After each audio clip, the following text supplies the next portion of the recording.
Mi madrastra me dejó en la calle tras falsificar la voluntad de mi padre y 12 años después la verdad apareció en un muro de mi vieja casa.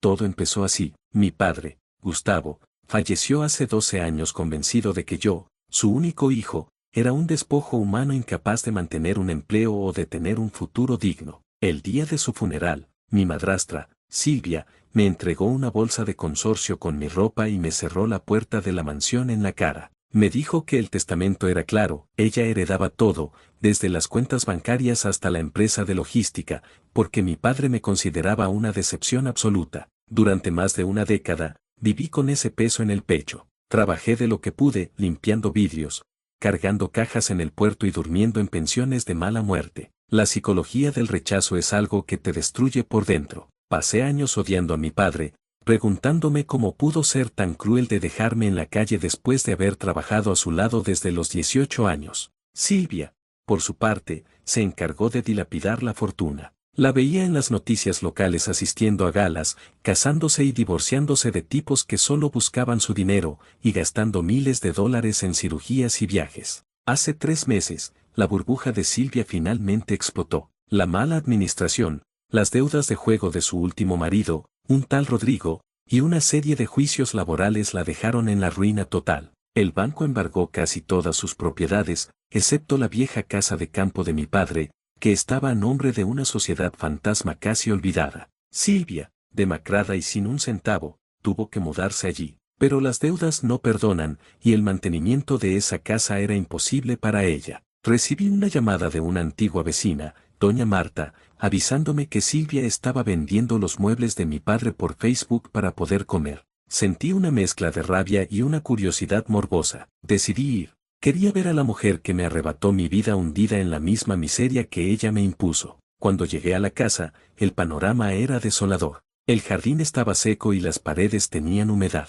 Silvia me abrió la puerta y no me reconoció al principio. Yo ya no era el chico delgado y asustado de 22 años, ahora soy un hombre de 34 con cicatrices en las manos y la mirada endurecida. Cuando se dio cuenta de quién era, intentó fingir elegancia. Julián, qué sorpresa, dijo con una voz temblorosa. Supongo que vienes a burlarte. Vengo a comprar lo que queda de mi padre, le respondí secamente. Dime cuánto quieres por el escritorio de roble de su despacho. Me dejó pasar. La casa olía a encierro. Silvia empezó a llorar, diciendo que Rodrigo la había estafado y que mi padre siempre fue un tacaño que no le dejó lo suficiente. Mientras ella divagaba, yo entré al antiguo despacho. El escritorio ya no estaba, lo había vendido esa mañana, pero algo me llamó la atención. En el rincón donde antes estaba el estante de libros pesados, el papel tapiz estaba ligeramente levantado. Recordé algo que mi padre me dijo una vez cuando era niño: los secretos más importantes no se guardan bajo llave, se guardan detrás de lo que nadie quiere mover. Silvia nunca fue una mujer de libros. Ella probablemente nunca tocó esa estantería en 12 años, y ahora que estaba vacía, la marca en la pared era evidente. Aproveché que ella fue a la cocina a buscar unos papeles para acercarme. Empujé el panel de madera del zócalo y sentí un hueco. No era una caja fuerte electrónica moderna, era un compartimento mecánico viejo, de los que se abren con una combinación de muescas. Mi padre siempre usaba la misma cifra para todo, la fecha en que mi madre, Elena, falleció. Mis dedos temblaban mientras giraba el dial. Cuando el mecanismo hizo clic, la pequeña puerta se abrió. Adentro no había fajos de billetes, sino un sobre de cuero grueso y una grabadora de periodista antigua. Metí todo debajo de mi chaqueta justo antes de que Silvia regresara a la habitación con una lista de precios ridícula para el resto de los muebles. No me interesa nada más, Silvia, le dije, dándole $100 solo para que me dejara salir rápido. Quédate con el cambio. Me subí a mi camioneta desvencijada y conduje hasta un callejón oscuro. Mi corazón latía como si fuera a estallar. Abrí el sobre de cuero. Lo primero que salió fue un documento notariado con fecha de 2 días antes de la muerte de mi padre. Era el testamento real. En él, mi padre me nombraba heredero universal del 90% de sus bienes, incluyendo la empresa y la casa principal. Explicaba que Silvia solo recibiría una pensión vitalicia mínima siempre y cuando no impugnara el documento. Pero lo más doloroso fue la grabadora. Le di al play y escuché la voz de mi padre, quebrada por el cáncer, pero clara. Julián, hijo, si estás escuchando esto es porque encontraste el escondite. Silvia me ha estado diciendo que te uniste a una banda, que te vio consumiendo drogas en el garaje y que robaste dinero de la caja chica de la empresa. Me duele el alma creerle, pero ella me muestra fotos y videos donde pareces tú. Aún así, algo en mi corazón me dice que es una trampa de ella para quedarse con todo. He hecho este Nuevo Testamento y lo he escondido. Si ella tiene razón y eres un fracasado, nunca moverás estos libros y ella se quedará con el dinero. Pero si eres el hombre que yo crié, sé que algún día volverás a esta oficina a buscar la verdad. Perdóname por no tener la fuerza de enfrentarla en mi estado. Te amo. Me quedé congelado. Silvia no solo me había robado el dinero, me había robado el respeto de mi padre en sus últimos días. Había fabricado pruebas, usado dobles o fotos editadas para convencer a un hombre moribundo de que su único hijo era un criminal. La rabia que sentí en ese momento era algo que no puedo describir con palabras. Inmediatamente llamé a un abogado que conocí en el puerto, un hombre llamado Esteban que se especializaba en casos difíciles. Nos reunimos esa misma noche. Esteban revisó el documento y el sello del notario, un tal doctor Méndez que casualmente había fallecido hacía 5 años. Este documento es oro, Julián, me dijo Esteban. El testamento que Silvia presentó en el juzgado hace 12 años debe ser una falsificación total o uno antiguo que tu padre revocó con este. El problema es que ella ya se gastó casi todo. No me importa el dinero que se gastó, le dije, apretando los puños. Quiero que sepa que yo sé la verdad. Quiero que sienta el miedo de saber que todo su imperio de mentiras se le va a caer encima. Y quiero recuperar esta casa de campo, es lo único que queda de mi viejo. Esteban empezó a investigar y descubrió algo aún más turbio. El abogado que ayudó a Silvia a tramitar la herencia original, un tipo llamado Hugo, seguía vivo y trabajaba en una firma de dudosa reputación. Decidimos que la mejor forma de actuar no era ir directo a la policía, sino confrontar a Silvia para que ella misma nos entregara las piezas que faltaban del rompecabezas. Volví a la casa de campo al día siguiente. Esta vez no fui solo. Fui con Esteban y con un cerrajero legal. Silvia estaba en el porche, fumando un cigarrillo barato. Cuando nos vio bajar del auto, su cara cambió de la prepotencia a la confusión. ¿Qué haces aquí otra vez? Ya te dije que el escritorio se vendió, gritó ella. No vengo por el escritorio, Silvia, dije, sacando la grabadora y subiendo el volumen al máximo. Vengo por el 90% de la herencia que me robaste usando fotos falsas para engañar a un hombre que se estaba muriendo. Silvia se puso pálida,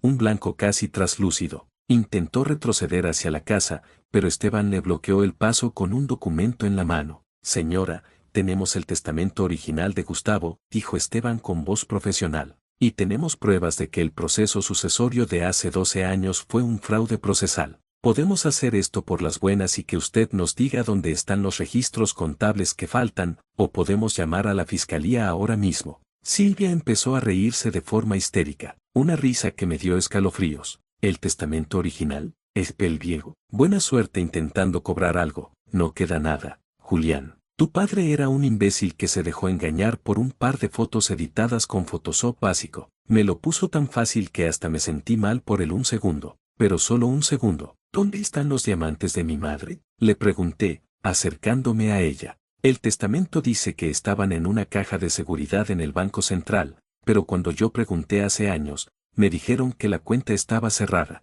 Silvia se encogió de hombros, recuperando un poco de su arrogancia. Rodrigo se los llevó. Todo lo que tenía valor real se fue con él. Así que adelante, llámame a la policía. Iré a la cárcel, pero tú seguirás siendo un pobre muerto de hambre con un papel que no vale nada porque las cuentas están en cero. Pero yo conocía a mi padre. Sabía que él no dejaría un testamento sin un respaldo real si sospechaba de Silvia. En el sobre de cuero, detrás del testamento, había una pequeña llave de bronce que no correspondía a ninguna cerradura de la casa. Esa pequeña llave de bronce tenía una inscripción casi imperceptible, un número de serie que no coincidía con bancos comerciales. Miré a Silvia y noté que sus ojos se desviaron por una fracción de segundo hacia el sótano de la casa. Ella sabía perfectamente que abría esa llave, pero durante 12 años no había podido encontrarla porque mi padre la había sellado en el compartimento secreto del despacho. Esteban, quédate con ella en el porche, le dije a mi abogado. Voy a bajar.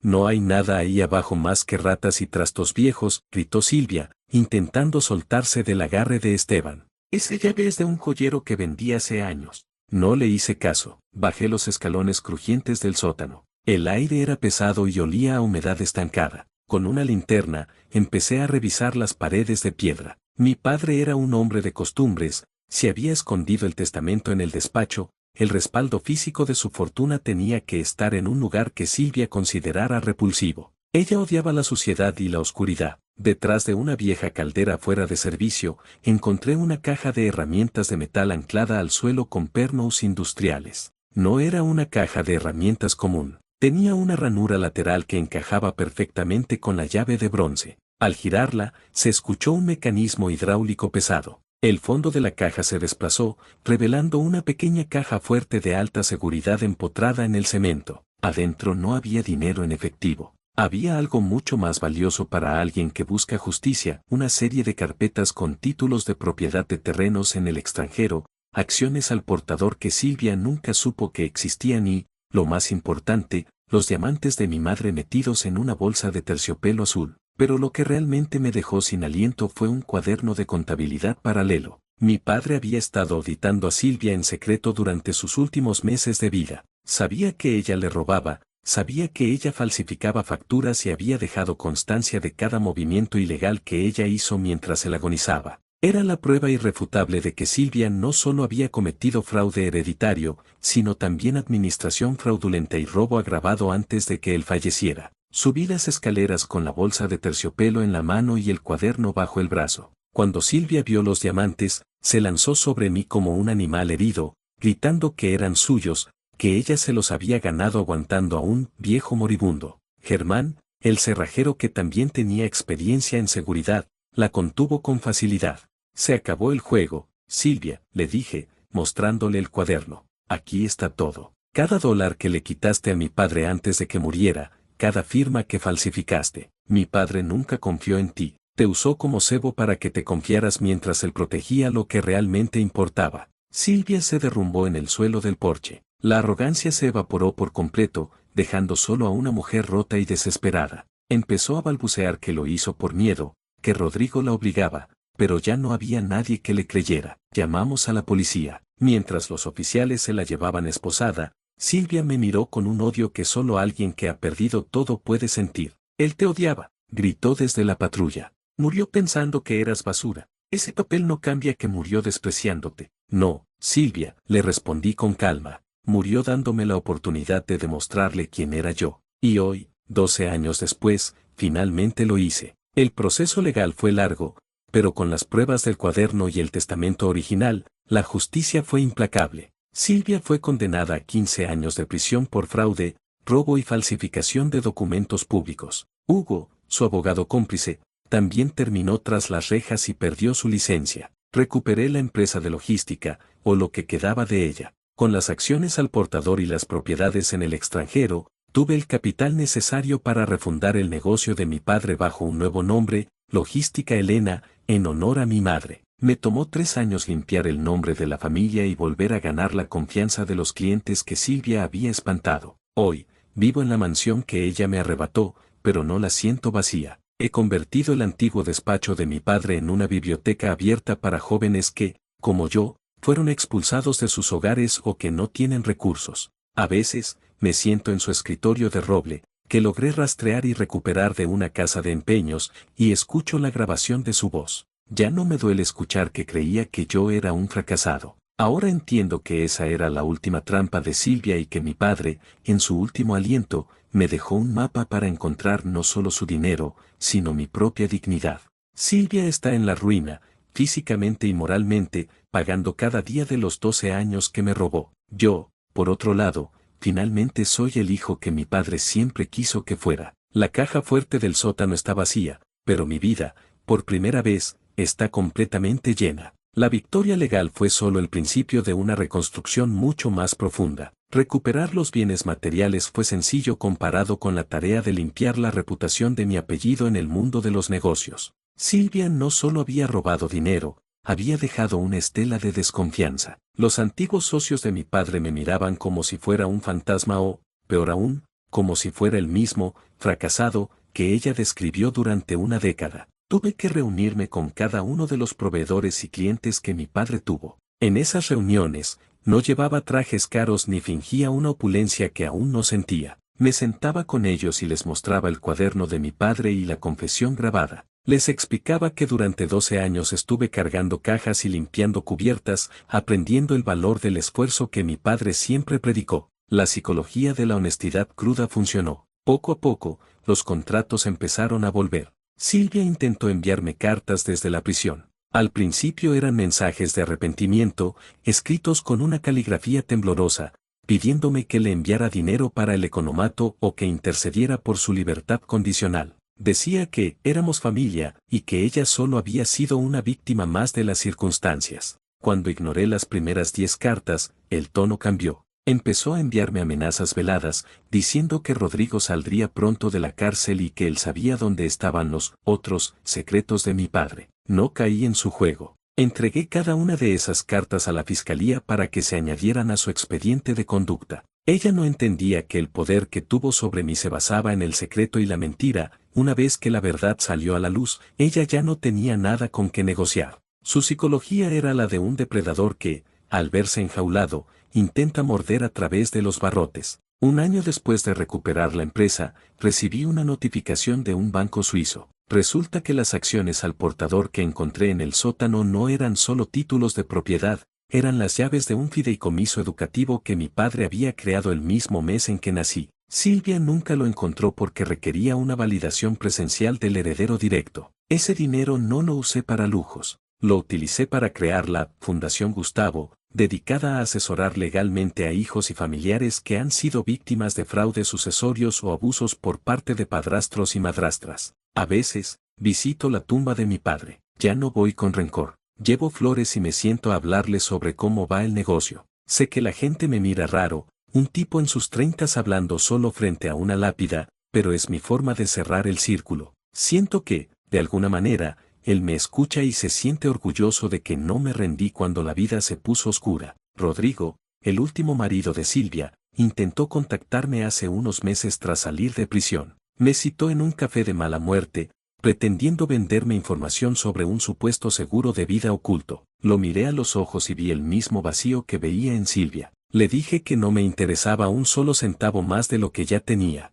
El dinero es importante, pero la paz de saber que nadie puede volver a echarme de mi propia vida no tiene precio. Rodrigo se fue con las manos vacías y nunca volví a saber de él. Hoy, la casa de campo está llena de vida. He contratado a un equipo de jardineros para que el césped vuelva a estar verde y las flores de mi madre vuelvan a brotar. He borrado cada rastro de la decoración de Silvia. Ya no hay mármol frío ni espejos dorados innecesarios, ahora hay madera, libros y recuerdos de la época en que mi padre y yo éramos felices trabajando juntos en el taller. Silvia pasará sus últimos años en una celda gris, rodeada de personas que, como ella, intentaron tomar atajos a costa del dolor ajeno. Yo, por mi parte, he aprendido que el tiempo pone a cada uno en su lugar. Mi madrastra escondió el testamento por 12 años, pero no pudo esconder la verdad para siempre. Mi padre murió creyendo que yo era un fracasado, pero yo vivo cada día demostrando que soy su hijo, el heredero legítimo de su fuerza y su honor.